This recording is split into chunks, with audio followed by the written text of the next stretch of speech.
Corona Bharat में corona के active cases की संख्या बढ़ रही है।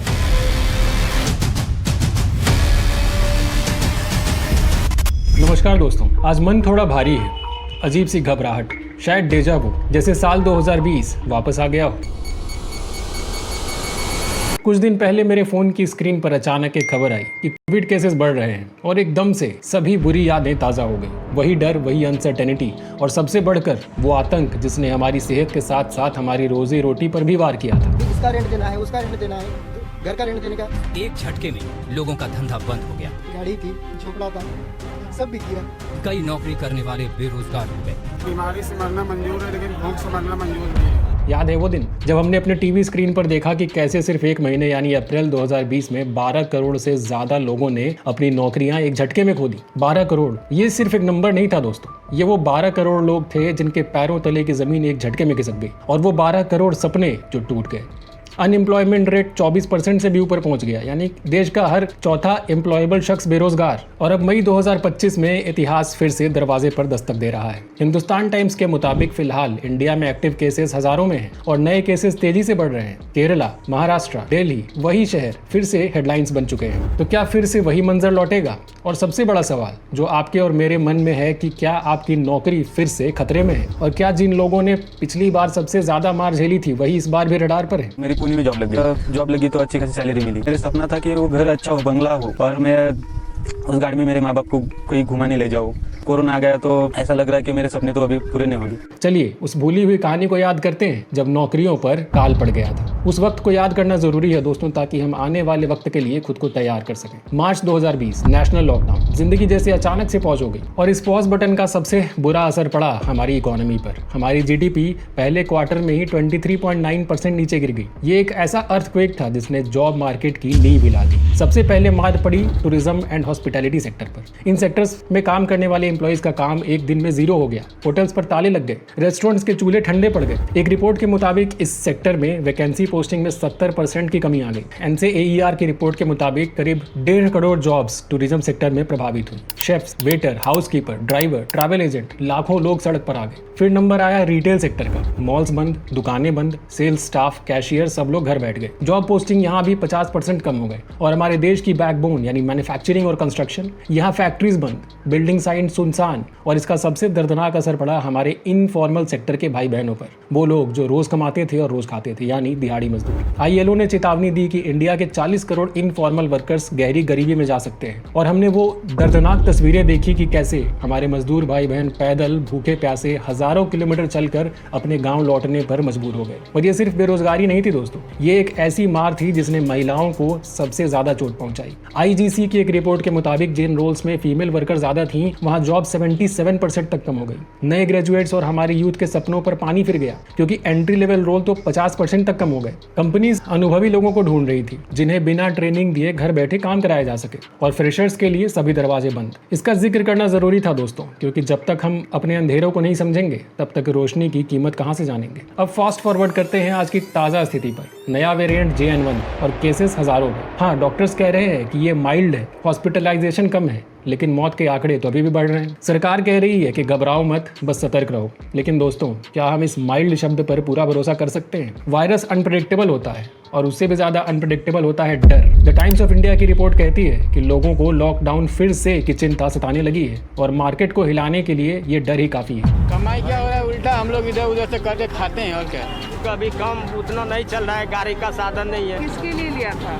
खाने के लिए लिया था। ये बात सच है कि स्थिति 2020 की तरह भयानक नहीं है, लेकिन केसेस जिस तरह से बढ़ रहे हैं, सरकार तो एक दिन में लॉकडाउन लगा देगी और उसकी मार कौन झेलेगा? हम और आप। जब लाखों लोग इस खौफ में डिसीजन लेते हैं तो इसका सीधा असर पड़ता है उन रेस्टोरेंट्स, होटल्स और एयरलाइंस पर। भले ही लॉकडाउन ना लगे, लेकिन कंज्यूमर बिहेवियर बदल जाता है। लोग खर्चे कम करने लगते हैं, स्पेशली नॉन इसेंशियल चीजों पर। बिजनेसेस इस सेंटिमेंट को देखते हैं और हायरिंग रोक देते हैं या फिर कॉस्ट कटिंग चालू कर देते हैं। और इस बार भी निशाने पर वही लोग हैं जिन पर पिछली बार बिजली गिरी थी। इसमें सबसे आगे हैं हॉस्पिटैलिटी एंड टूरिज्म सेक्टर में काम करने वाले लोग। उनकी जॉब्स लोगों के बाहर निकलने, घूमने, खुशियां मनाने पर डिपेंड करती है। जरा सा डर और उनका काम ठप। कपड़े की लोकल शॉप्स या PVR में काम करने वाले लोग, अगर लोग कोविड के डर से मॉल और सिनेमा जाने से कतराते हैं तो इनकी नौकरियों पर डायरेक्ट इम्पैक्ट पड़ता है। वो पायलट, वो केबिन क्रू और वो ओला उबर ड्राइवर जिनका काम ही मूवमेंट है, लॉकडाउन में इनका काम ऑलमोस्ट बंद हो जाता है। ब्लू कॉलर्ड वर्कफोर्स जिनकी कमाई सीधे डिमांड से जुड़ी होती है, डिमांड कम, कमाई कम और जॉब सिक्योरिटी तो इन्हें रेगुलर डेज में भी नहीं मिलती।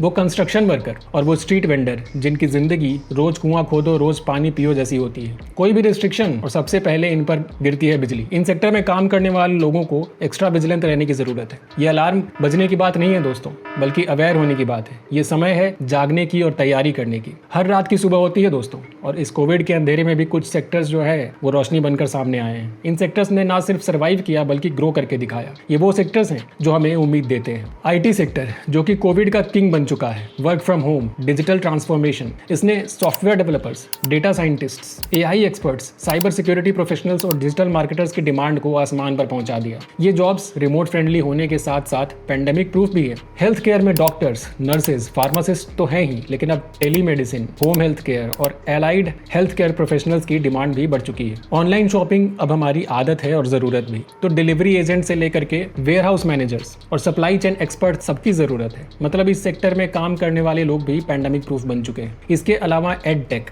यानी ऑनलाइन एजुकेशन अब फ्यूचर है। Online tutors, content creators, edtech platforms professional के लिए अपॉर्चुनिटीज लेकर आती हैं। ये वो एरियाज हैं जहां शायद आपके लिए नए दरवाजे खुल सकते हैं। तो आपकी करंट स्किल्स इनमें से कौन से सेक्टर में फिट बैठती हैं, या फिर क्या आप कुछ नया सीख कर इन सेक्टर्स की तरफ बढ़ सकते हैं, क्योंकि यहीं से शुरू होता है हमारा सर्वाइवल प्लान। दोस्तों, अगर आपको लगता है कि आपकी जॉब पर रिस्क है तो अगले 5 पॉइंट आपके सर्वाइवल टूल किट के लिए बहुत जरूरी है। खुद को जानो, अपनी एग्जिस्टिंग स्किल्स के बारे में समझो कि वो क्या है। क्या आप अच्छे कम्युनिकेटर हैं? क्या आप अकाउंट संभाल सकते हैं? इन्हें पहचानो, नया सीखो। Basic computer, excel, Google workspace ये तो आना ही चाहिए। अगर हो सके तो digital marketing, basic coding, data analysis और एआई जैसे हाई डिमांड स्किल्स सीखो। सीखने के ऑप्शंस बहुत हैं। सरकार का स्किल इंडिया मिशन और पीएमकेवीवाई योजना तो है ही। इसके अलावा कोर्सेरा, यूडेमी, अपग्रेड, एनपीटीईएल और लिंक्डइन लर्निंग जैसे प्लेटफॉर्म्स भी काफी हेल्पफुल हैं। घर बैठे अपनी स्पीड से सीखो। थोड़ा टाइम और थोड़े पैसे तो इन्वेस्ट होंगे, लेकिन ये फ्यूचर इन्वेस्टमेंट है। इमरजेंसी फंड ही आपका ब्रह्मास्त्र होगा। ये सबसे पहला काम करना चाहिए आपको। कम से कम 6 महीने के जरूरी खर्च जैसे किराए, राशन, बिल और ईएमआई के अलग अलग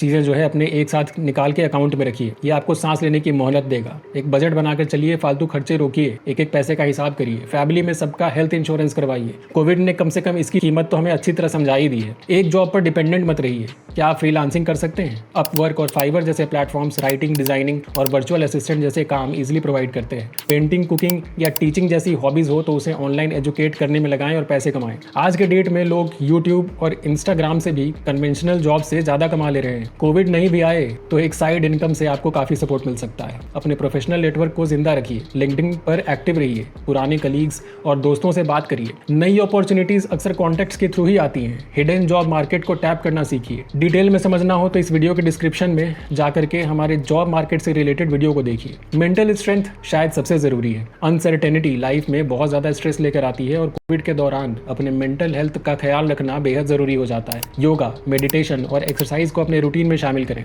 अपने दोस्तों से बात करें और आपस में फालतू की बहस या लड़ाई करने से बचें। ये 5 चीजें आपको मुश्किल दौर में संभलने की ताकत देंगी। याद रखिए, आपको प्रोएक्टिव होना पड़ेगा, क्योंकि जो अडॉप्ट करेगा वही सर्वाइव करेगा। दोस्तों, कोविड के साए फिर से मंडरा रहे हैं, लेकिन इस बार हम अंधेरे में नहीं हैं। हमने 2020 से बहुत कुछ सीखा है और अब हम ज्यादा जानकार हैं, ज्यादा तैयार हैं और सबसे बढ़कर ज्यादा रेजिलिएंट हैं। ये वक्त पैनिक करने का नहीं, प्रिपेयर करने का है। ये वक्त डर का नहीं, डिटर्मिनेशन दिखाने का है। अपने हुनर को निखारिए, अपने पैसों को मैनेज करिए, नए रास्ते तलाशिए और अपने हौसले को बुलंद करिए। जिन सेक्टर्स में रिस्क है वहां लोगों को एक्स्ट्रा मेहनत करनी होगी और थोड़ा स्मार्ट भी बनना होगा। तो आप किस सेक्टर में हैं? आपके मन में क्या चल रहा है? आपने साल 2020 से और कोविड से क्या सीखा और अब आप क्या प्लान कर रहे हैं? नीचे कमेंट्स में अपनी कहानी, अपने सवाल और अपनी सलाह जरूर शेयर करिए, ताकि मुश्किल वक्त में हम एक दूसरे का सहारा बन सके। अगर ये पूरा वीडियो आपको थोड़ा भी हिम्मत देता है और थोड़ा भी रास्ता दिखाता है तो इसे आगे शेयर करिए। शायद आपका एक शेयर किसी की जिंदगी में उम्मीद ला सकता है। नेक्स्ट वीडियो में एक और आई ओपनिंग टॉपिक पर होगी बात। तब तक के लिए स्टे सेफ, स्टे स्मार्ट।